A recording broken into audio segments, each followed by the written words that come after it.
from London by Dr.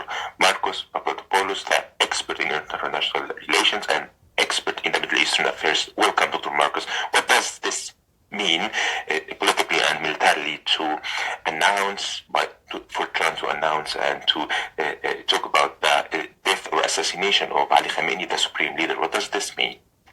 Well, first of all, Iran is more than one man. Iran is the Iranian people. And the Iranian people, unlike for Americans or Britons, are devoted to their country, to their land, to their culture, to their history, and to God. Millions upon millions of Iranians would fight and die willingly to defend Iran's independence and sovereignty. After all, the Iranian people are the heirs to Cyrus the Great, Darius the Great, and Xerses the Great. In regard to the stated aims of the American and Israeli illegal, unprovoked, and brutal war against the Iranian people, these are very vague. Trump, the war criminal, says that he wants to bring, quote, freedom to the Iranian people.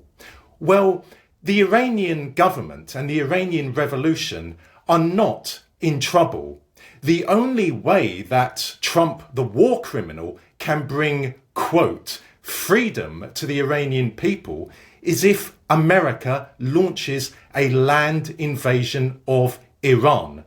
And the Americans are not going to do that. To invade Iran, the Americans would have to gather between 300 and 500,000 American soldiers.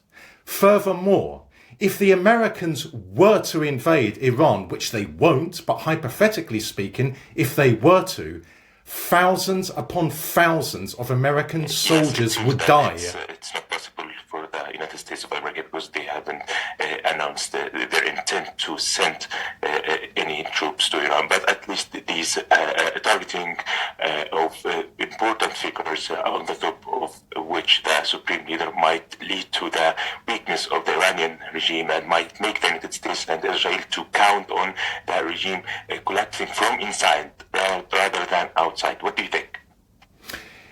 Iran, like any other country in the world, has a system in place whereby if the leader dies, there will be a replacement. No different to how if an American president dies, the vice president takes over.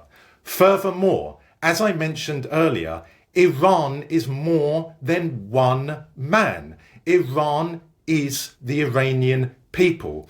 And what we have seen so far is the Americans and the Israelis have clearly dealt a lot of damage to Iran. But in turn, the Iranian military have inflicted very serious damage on Israel in particular, but also on American military bases in the region.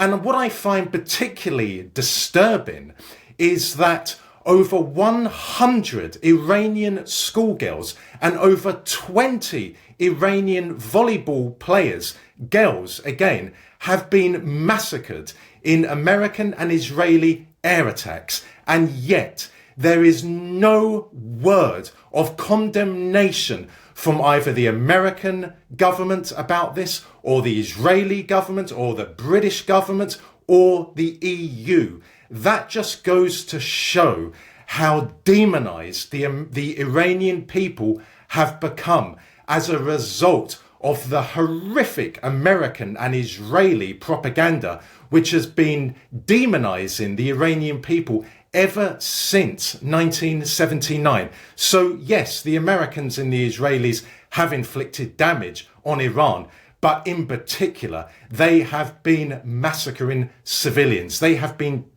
destroying civilian infrastructure. And I am of the opinion that so far, the Iranian military have not used their most sophisticated weapons.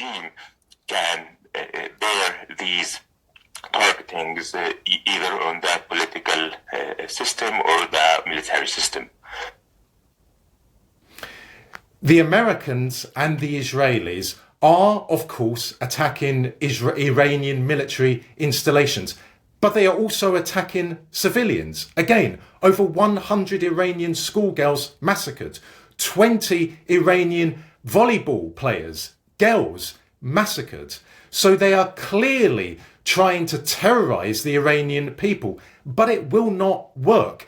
Even Iranians in Iran who do not like the Iranian government will not accept freedom, American freedom, being brought to their country, because they know what that will involve. They know that American freedom will mean that Iran will be a slave to America, will be a slave to Israel. It will mean that instead of Iran worshipping God, Iran will worship the dollar, Iran will worship Coca-Cola, and Iran will worship OnlyFans. The Iranian people will never, ever tolerate that. As I said, millions upon millions of Iranians, if need be, will volunteer and will willingly die on Iranian soil to defend Iran. That is why Trump, the war criminal, will never invade Iran. And that is why, of course,